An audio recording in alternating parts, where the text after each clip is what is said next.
So I am just going to very briefly introduce our two fabulous music staff joining us today. Dan Fakari is our Associate Music Director and Organist here at the Cathedral. And of course, Jay Yi is one of our fabulous music administrators. And I think they're both each going to share a little bit about what they also do outside of the Cathedral. But Dan and Jay, if you want to take it away, the floor is yours. So hi everyone, my name is Jay Yi. I'm originally from China. So I came here to study conducting. I work at the Cathedral. And I also have a Unitarian church at Huntington. I'm the music director there, where we do a lot of growing music. And I also teach. I teach K-8 at Fort Lee. And another thing is that I have a system about how to sing Chinese. So if you're interested in singing Chinese songs, so you feel free to reach out to me. I can provide the IPA, the pronunciation guide. The last thing I'm very proud of myself is that during the pandemic, I actually made virtual videos for the Cathedral. So yeah, good to see you. Well, thank you all for joining us. I am Dan Ficarri. I'm one of the newer Cathedral music staff members. I joined in August of 2021, and what a thrill it has been. I moved to New York in 2014. I'm from Pittsburgh originally, but I moved here to study at Juilliard, did my undergrad and my master's there. And I worked before this at a wonderful church near Lincoln Center called St. Paul the Apostle, which actually also has a very strong LGBT community. So I feel very much that that work is continuing here, but this has been such a wonderful community and music department. My gosh, a historic music department to be a part of, and being able to share that with you all on a regular basis is really a privilege and a joy. So thanks for being here. I would just love to say a few words about Evensong and why we're doing a Pride Evensong. I know several of you I see regularly at our services, and I may literally be preaching to the choir, but I hope, I can still offer maybe an interesting perspective or some interesting insight. And if you have any questions throughout anything that Jay or I say today, please do interrupt us and make your questions known. We want to hear from you. So this is very casual. Feel comfortable to chime in at any point. But Evensong is, of course, the evening, liturgy of the Anglican Church that really is rooted in a very ancient service, those of Vespers and Compline. So this is a service typically celebrated around the time that the sun sets. And we think of not just the prayers, but the texts of the music that we sing at Evensong, quite evocative, dealing with themes of the sun setting, of light, in contrast to darkness, and how that relates to how we think and pray about life and death. So I think of Evensong as a wonderful way to sort of conclude one week and to start the next week sort of afresh, taking stock of where we are in our lives, where we are in our spiritual lives. And to pray those texts, it really does give an order and a rhythm to life, and add a very profound, I think, dimension to our prayer lives, our musical lives, and all that we do. So this idea of doing a Pride Evensong, of course, this is something that's been done many times before at the Cathedral, but it's something we definitely wanted to continue doing. You may have already heard, but if not, you'll continue to hear. We have lots of events coming up, wonderful events at the Cathedral celebrating Pride Month. And this is just one of those many events. But this Pride Evensong will take place on Sunday, June 18 at 4 o'clock. And really, we thought this is a wonderful opportunity to give visibility and recognition to the really many queer people that have not just now are working in the sort of field of sacred music, but always have, whether or not they've been open to identify as such, as queer composers. But, this is a really, of course, the way we talk about identity and the language that we use now is very different than what people used hundreds of years ago. But we know this is something that has always been with mankind. So this is really an opportunity to celebrate our identities and to give voice and a prominent place to those very special musicians in the church. So I hope you can all be there. We're going to talk about now some of the composers and the music that we're going to feature.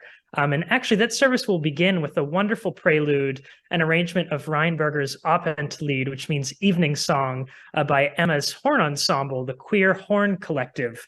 So, Emma, do you want to say a word about your wonderful ensemble? Sure, yes. Yes, thank you. We're so excited to be a part of this. It's a very new ensemble. This is actually going to be our debut performance as a group. But it started with myself and a few friends of mine who are, professional French horn players around the city. We're all freelancers and we're all part of the LGBTQ community. And so, we started coming together and just for fun, just to read through some music. But now we're starting to really, take off a bit and try to start performing and, focus on, exactly what this Evensong is doing and focus on, queer identified composers and also just, coming together as a community and playing music together. So we're very excited to be part of this and very grateful to have the chance. So it's gonna be really fun. Yeah, and to hear Emma play will be awesome too. Emma does so much work at the cathedral, but is also a wonderful musician. So we're excited to have you joining us, Emma. Thank you. After the prelude, we will hear the preces and responses of Craig Phillip, another queer composer. And Jay, would you like to say a few words about Craig? Sure. So he is Dr. Craig Phillips. So he has a Doctor of Art of Music from Eastman, you call it music school? Yes. So, and actually he is a very well-known American composer and organist and conductor. He's recently the director of music at All Saints Church at Beverly Hills.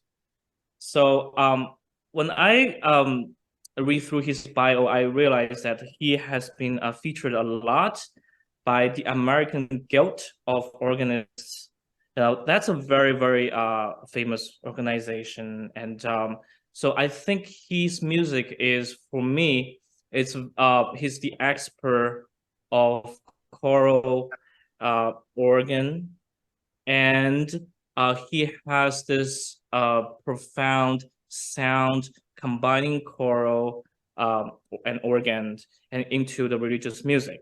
So he's a very special charm, a very special calm from his music. So if you get the chance to come here to listen to his music, you can feel that it's very the timbre and the harmony change is very sensitive, but it's not very right on your face. It's not saying like, I'm gonna do something. I'm gonna do something big. Pay attention. It's not like that. It's very calm. You don't feel that, but the change of the harmony just keep the excitement of music moving. And for me, I think he has this this Bruckner, the feeling of Bruckner, and I also Bruckner has is a great organist. I think he carry on that tradition, so make me feel like fascinated about his music. And also, I would say another thing about his music is that he somehow has this magic to produce the words. So when you his music, so when you listen to his music, especially choral music accompanied by organ, the words are so clear. So you don't really, if you have experience, maybe go to some great choral pieces or some operatic pieces, go there. It's like, what are they singing? Right? Oh, it's hard to tell what the meaning of the words or the words itself is hard to be recognized. But his music is so clear. I feel so comfortable. I can just go to Spotify and put his name and just listen to his music over and over again. It's just so calm, so beautiful. So I feel like I'm very excited. We are very excited to do his presence and responses, and I really encourage you to come here to listen to it. You'll feel like you will love it. Yeah, I think you have a clip that you wanted to share. Is that right? Oh yes, so I have a clip of his prelude and exaltation. So we can actually listen to the very beginning. And it's a very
Like you can see the changes, but it's such a long phrasing and everything just so.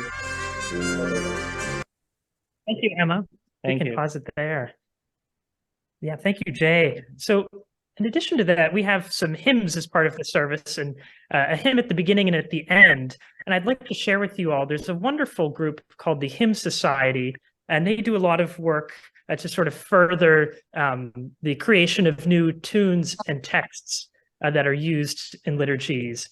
And they've created this collection called Songs for the Holy Other, that is all texts and hymns affirming the queer community. I just want to read for you.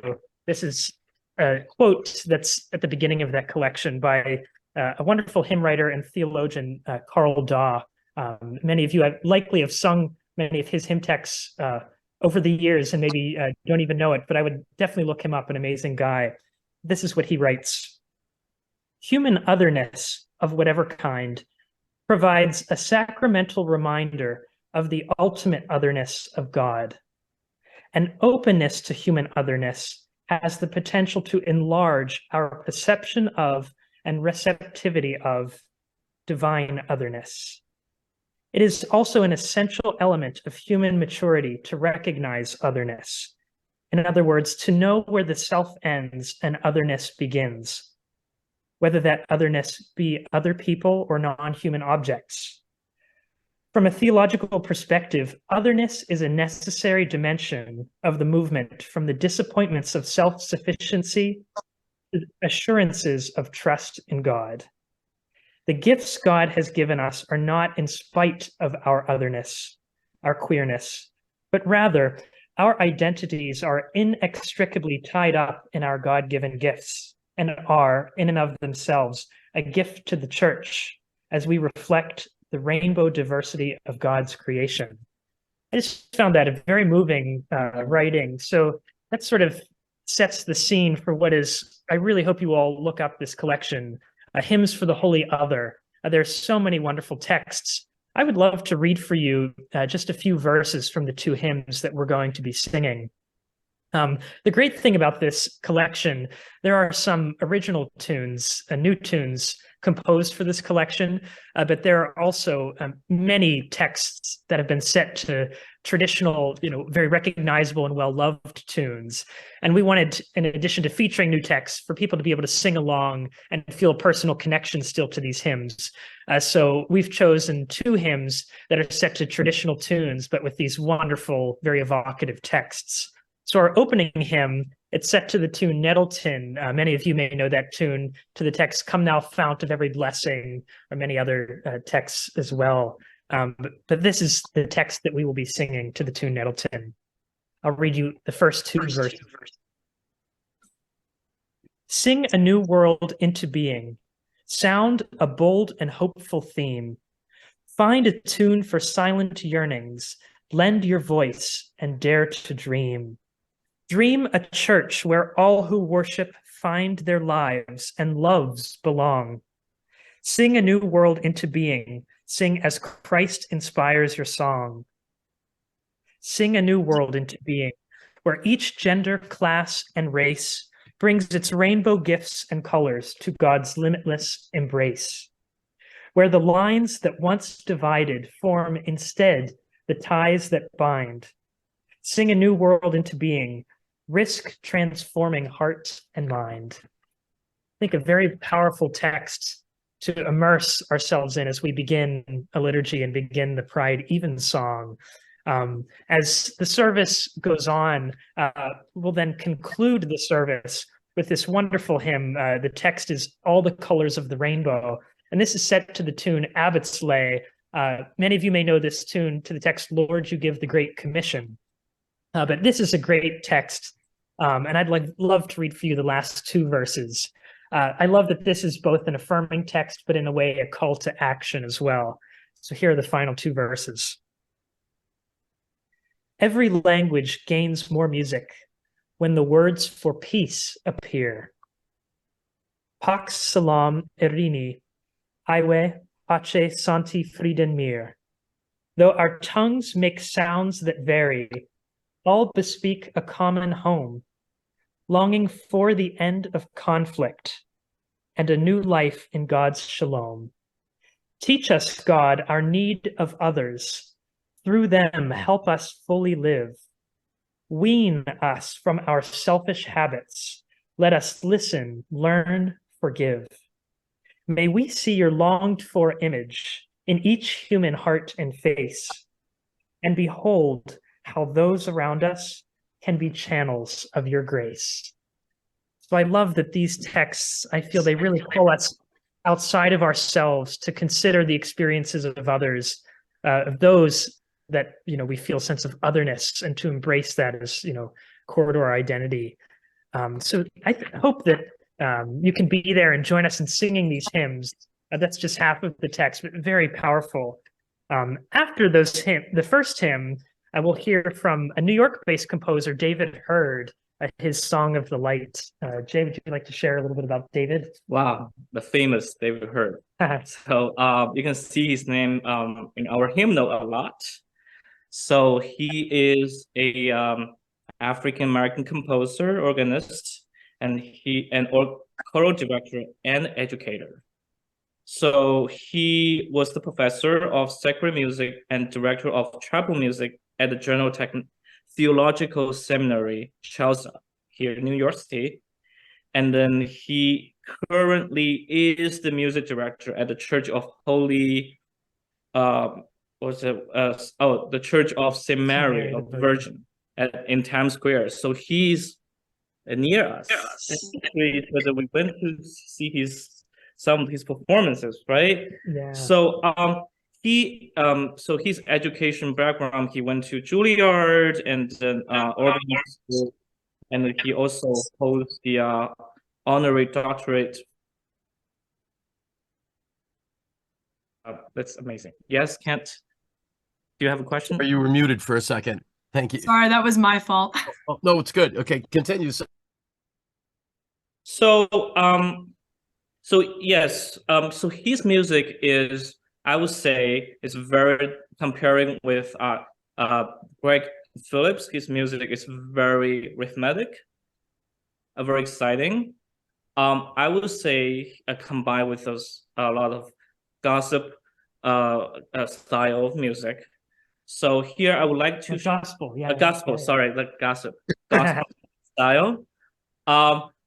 He used the texture, I would say, more instrumental. Sometimes he used you can see the percussion textures and the polyphonic music textures and combined together, and it's very exciting. So now here I would like to play some excerpt from his choral work, I Was Glad. You can think happy coronation thoughts as you listen.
You can hear it's very energetic, and it's a great piece for a great space such as the cathedral, right? It's just, you can feel that, the power, the energy. It's just amazing. Yeah. After that, we'll hear what are our canticles, that is our Magnificat and Nunc Dimittis. That is actually a setting that I've composed specifically for the cathedral. This is a very special piece for me. Kent Tritle, who our beloved music director, who is on our Zoom today. I'm going to say hi, Kent. We're so glad you could join us. Oh, happy to be here. You guys are doing, this is wonderful to hear you guys talk about all of this. It's great. Well, of course, I was just elated when I knew I would be joining the Cathedral music staff. When I was in high school and I visited New York City for the first time, believe it or not, St. John the Divine was the first place that I made a point to visit. I wanted to hear the great organ and to see the cathedral. I had long looked at pictures and read about the architecture and listened to recordings of the great organ, and never really imagined myself actually getting to work with this wonderful team here. But when I, in the summer of 2021, when I was talking with Kent and it looked like it would work out for me to be here, Kent had mentioned that as we were planning ahead to the fall, we had returned to Evensongs after the COVID pandemic. And we were looking ahead to a very special Evensong that was to celebrate the Eve of All Saints. And this was to be a very special Evensong with our choirs present, our brass ensemble, timpani, and of course, organ. And so Kent asked if I would be willing to write a new setting of the Magnificat and Nunc Dimittis for that service. And normally to write a big piece like that is an immense undertaking. And it was, of course, a lot of work. But I think simply from the excitement and enthusiasm I had for being in this environment, the ideas just kind of flowed, which was something that doesn't always happen as a composer, but you're, of course, grateful when it does. Just to consider the Magnificat text, for those of you that have, are familiar with that sort of repertoire, that text that, go to these sorts of services often, this is a text that is just timeless. And speaks so much to our current world as well, I think, when we talk about, raising the lowly and putting down the rich and powerful, and it, talks about equality and lifting up those who are, suffering in some way. So a very powerful text. It's also a very lengthy text. And I think the trouble, you can run into as a composer is ending up with one long musical run-on sentence. So my first step was simply to read the text, to study the text, and to start marking how I would structure this text musically. Because something that strikes me is this sort of dichotomy that on one hand, you have a text talking about rejoicing in the power of the Lord. And on the other hand, you have this text talking about humility and raising the lowly.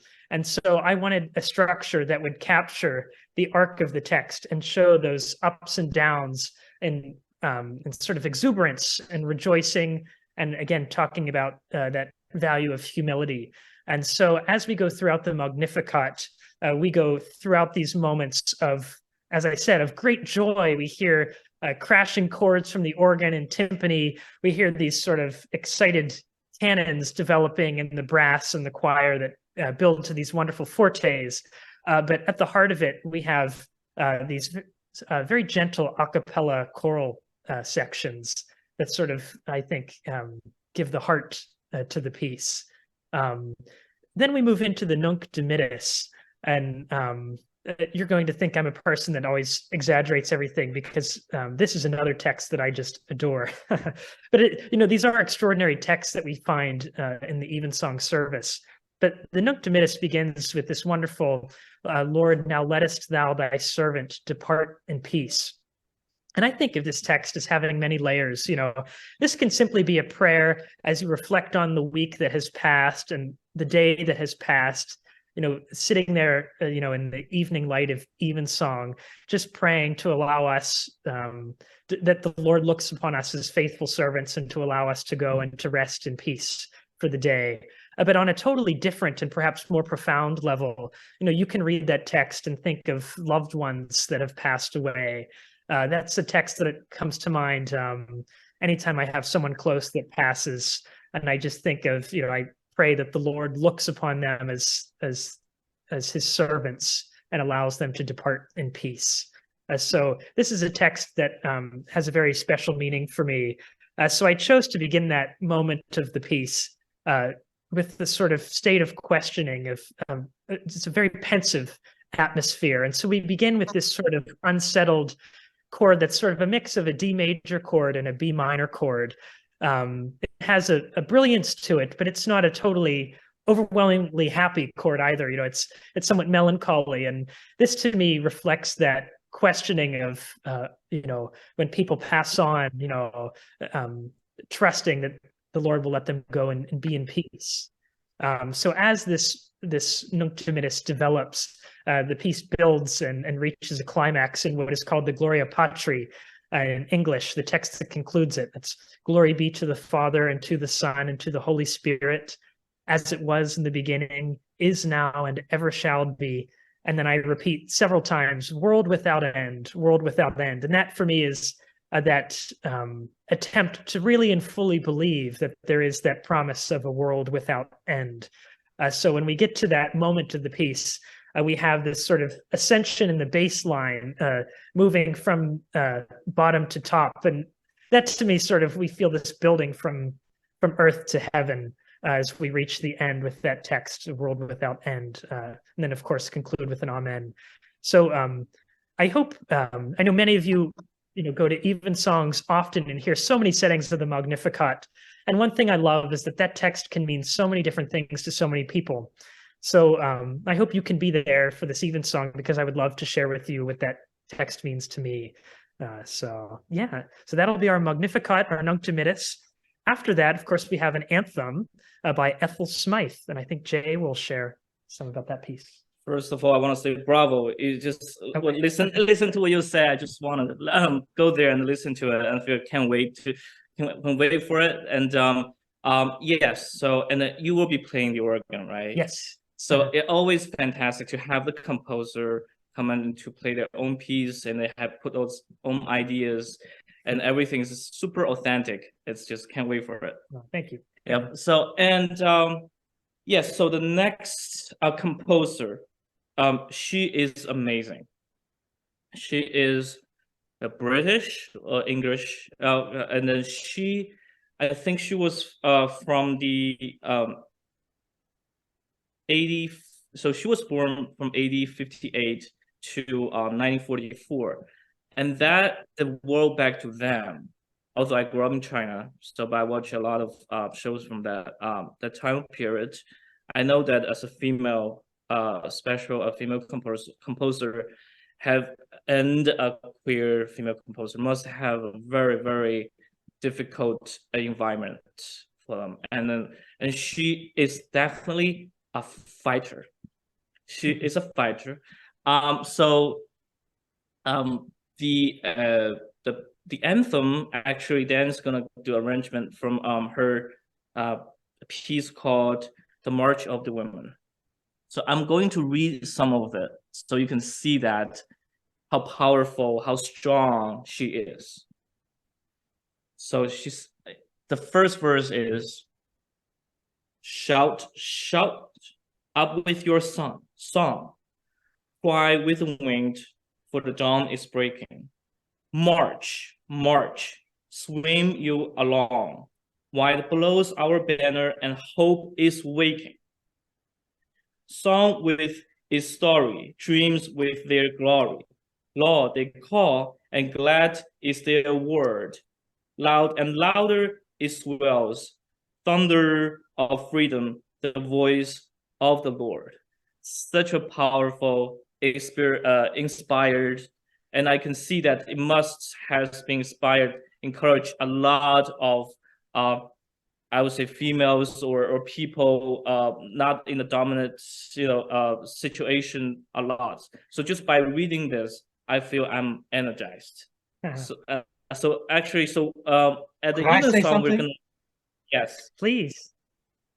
I believe she was a leader of the suffragettes in Britain, and she was imprisoned, and that she led music for the suffragettes from her jail cell with all the women with her singing this very piece, I think.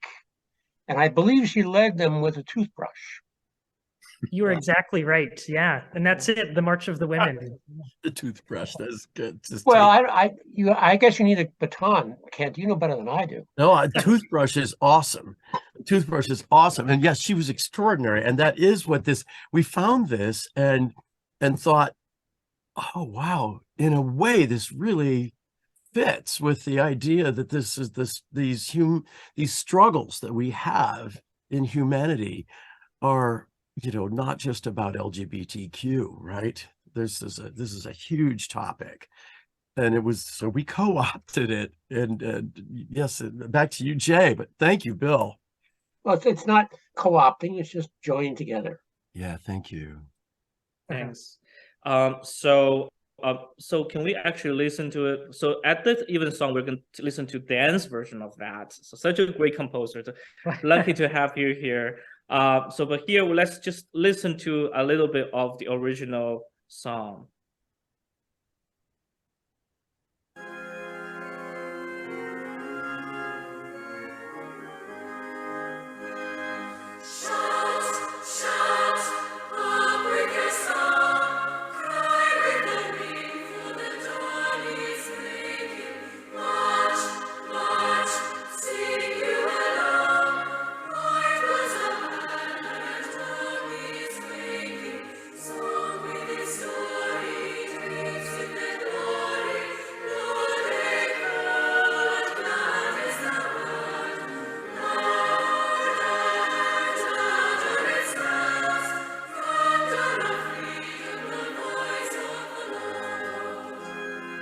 Thank you. Thank you, Emma.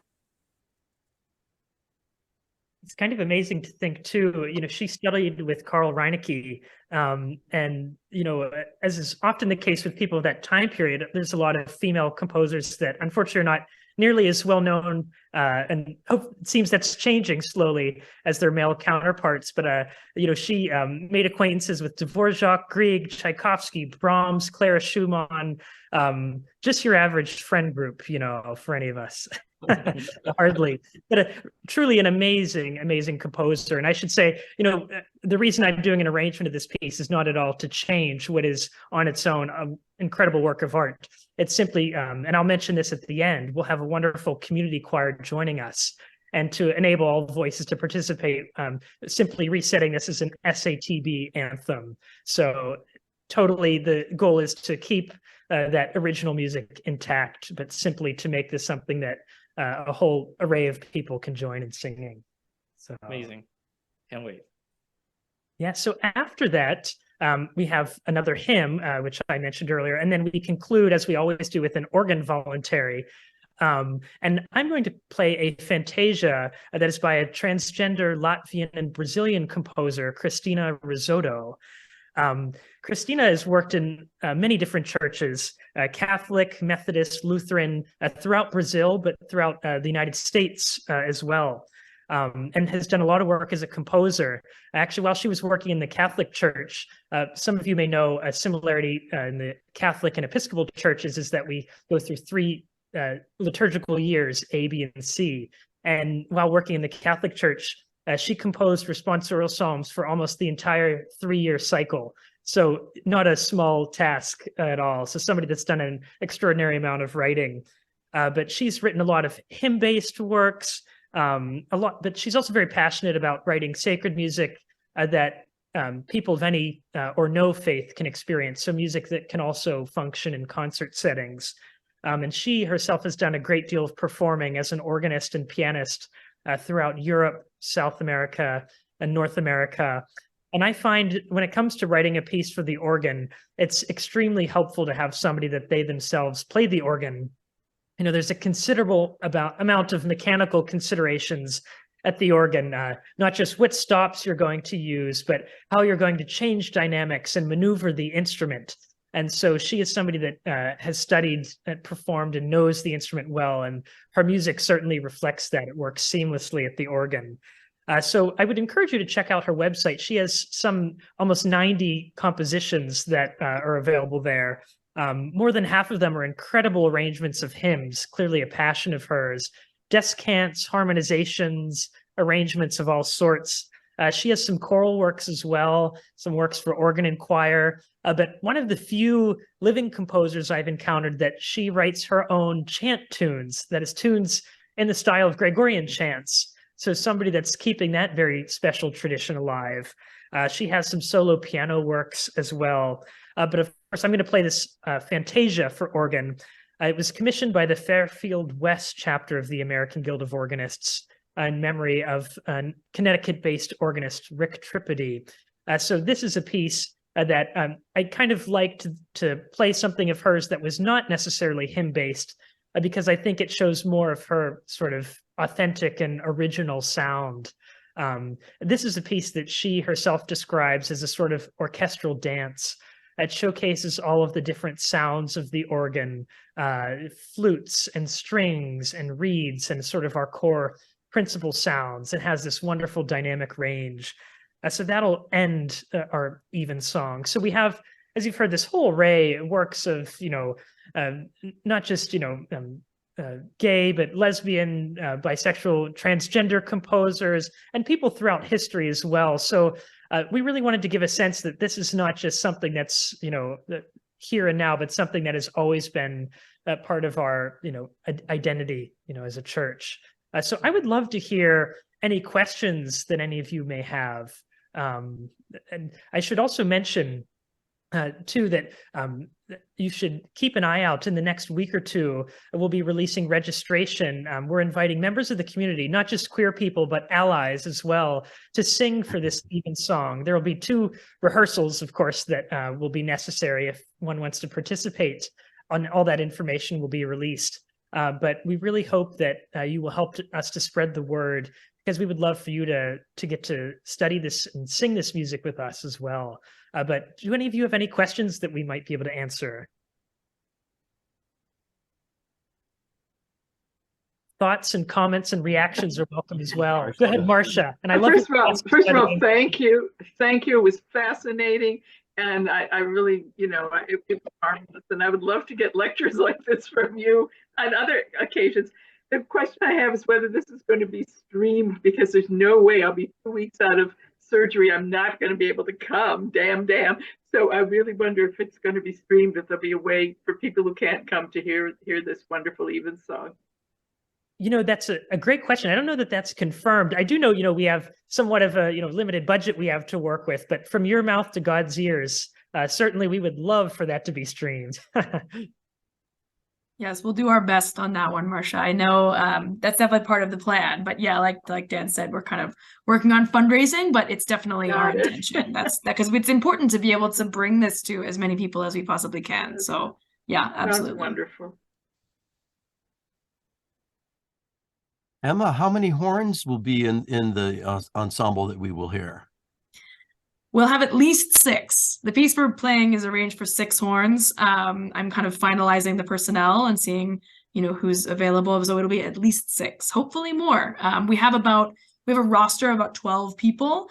Yeah, we'll see. Hopefully, yeah, at least 6. Yeah. That's so fantastic. I've heard a trombone choir, from bass trombone up to, alto trombone, but I've never heard a horn choir. And you all know the range of the horn is extraordinary. I can't wait to hear this. Yeah, we're excited. It's going to be great. Yeah, and the piece is beautiful. I think it'll translate well to horn. So yeah, it's going to be great. Can I ask, has anybody ever heard or played or sung any of the music we mentioned before? Is this new to all of you? I would imagine that many of you have probably sung some of David Hurd's music at the least. And certainly a lot of his works are in our Episcopal, our 1982 hymnal, and a lot of his, even his simple service music is extraordinarily lovely and useful, and we sing every week at the Cathedral. Yes.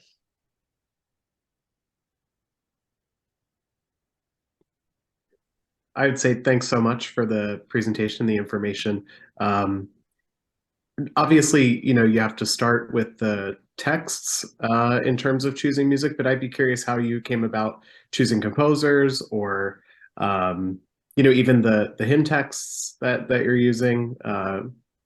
Where Where did you start, or what specific things maybe were you looking for?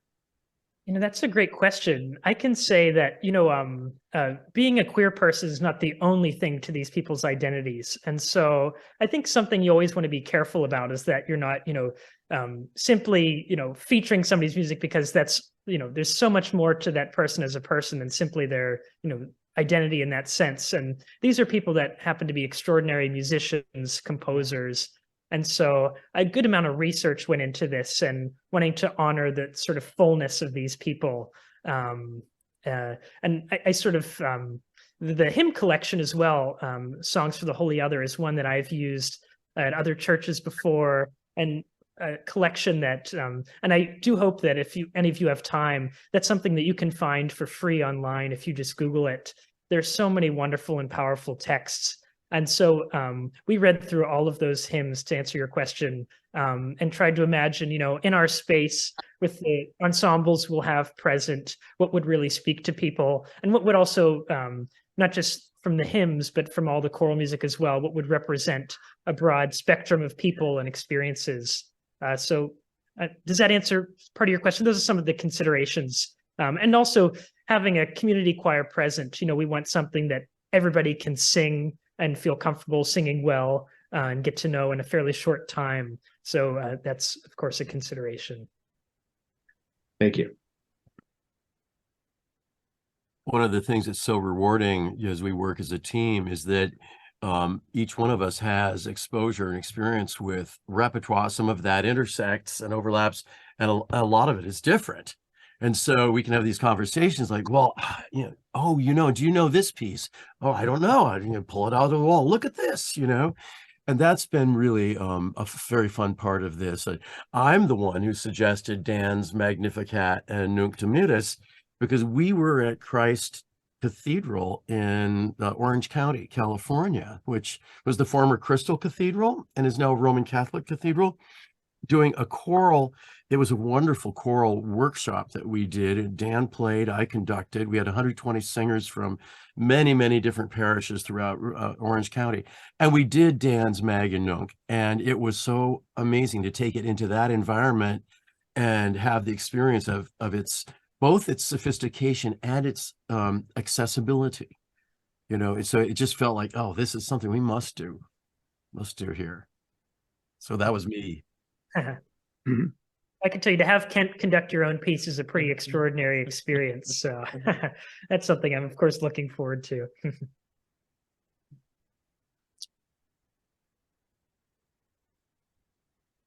Emma, I would love it if you would be open to just sharing briefly some of the other events that we can look out for this upcoming Pride Month. And I hope you all will be on the lookout, because there are some really wonderful offerings coming up in addition to this Evensong. Yeah, certainly. I see Isadora, actually, she just posted a link in the chat if anyone would like to check that out. But yeah, throughout the month of June, we're very excited. Starting actually May 31st is going to be our first event. We're calling it our Pride Eve celebration. And so it'll be the opening for what will be a month-long art exhibit of a series called Queer Icons by local artist Gabriel Garcia Roman. So that event is kind of going to be the opening of that and the kickoff for Pride Month. We're going to, have some, there'll be opportunities for folks to create their own art in the space, share their stories and kind of, reactions to the art. And we'll have some remarks, of course, from the artist himself, as well as Dean Malloy, Dean of the Cathedral. And we'll have a moment of turning on our now somewhat internet famous rainbow pride lights inside the cathedral. We'll turn those on and start Pride Month off right. And then just a few days later, on Saturday, June 3rd, we're having our Pride Family Day, where all families are welcome, and it's sort of an all ages celebration. We're gonna have, we're gonna have an ice cream truck. We're gonna have face painting. We're gonna tie-dye T-shirts. And we're going to feature a performance by the Queer Big Apple Corps Marching Band, which is going to be really exciting. So that's going to be a really awesome just day of fun and, self-expression and celebration. Then on June 5th, just a couple of days later, we're going to have a speaker panel featuring several religious leaders, including Jim Martin and Charlie Bell and Patrick Cheng from Union Theological. And they're going to be discussing this intersection of queerness and religion and spirituality. And that will be moderated as well by Dean Malloy, and should be a really fascinating conversation. And then, of course, next is our Pride Evensong on June 18th, as you well know, which is going to be excellent. I can't wait to hear it and be part of it. And then following that, on July 1st, actually, to kind of finish off the month, July 1st, for those of you who don't know, is the feast day of Polly Murray, who was the first Black woman to become an Episcopal priest, and was also a human rights lawyer and social justice activist, and a really amazing, interesting, important figure in our history. And July 1st is their feast day. So we're going to be screening the documentary, My Name is Polly Murray, all about their life, to kind of cap off the month. So we've got, a really wide variety of events happening, and we hope that you'll join, as many as possible. We will be live streaming the speaker panel for sure. I know several of you don't live here in the city, so that one will certainly be live streamed, and hopefully the Evensong too, pending funding. But yeah, so we're very excited about all of this. It's the first time really ever we've offered a selection of events like this at the Cathedral, and we're very excited to see it all come to life. So we hope you'll join us for some of these. Bill has a question, I see. No, I just have a bias. I think I would say Polly Murray was not the first Black woman Episcopal priest. She was the first Black woman priest. Yes, good clarification. Yeah, absolutely. Thank you for that. Yeah, really amazing person. We're really excited to celebrate Polly Murray's feast day and show that film. It's going to be great. Great. Well, are there any other questions for Dan and Jay while we're still here? We have a couple more minutes. It's okay if not. It's been so great. Thank you so much, Dan and Jay, for sharing all this with us. Thank you all for your time and for your interest in this. We're so looking forward to sharing this very, very special music with you. So I hope you can be a part of it, and please do help us spread the word. We would love to share this with as many people as possible. Yes, with great music, great musicians, great space. Everything's great. Great introduction. Great introduction. Thank you. Thank you. Great. Thank you all so much for being everyone. here. We will be sending a recording of the Zoom out to all of you, so feel free, send it around, share it with your friends, invite them to join the community choir, and we will see you in June. Thank you so much. Thank you, Emma. Thank you, everyone. Take care. Bye, friends. Bye-bye.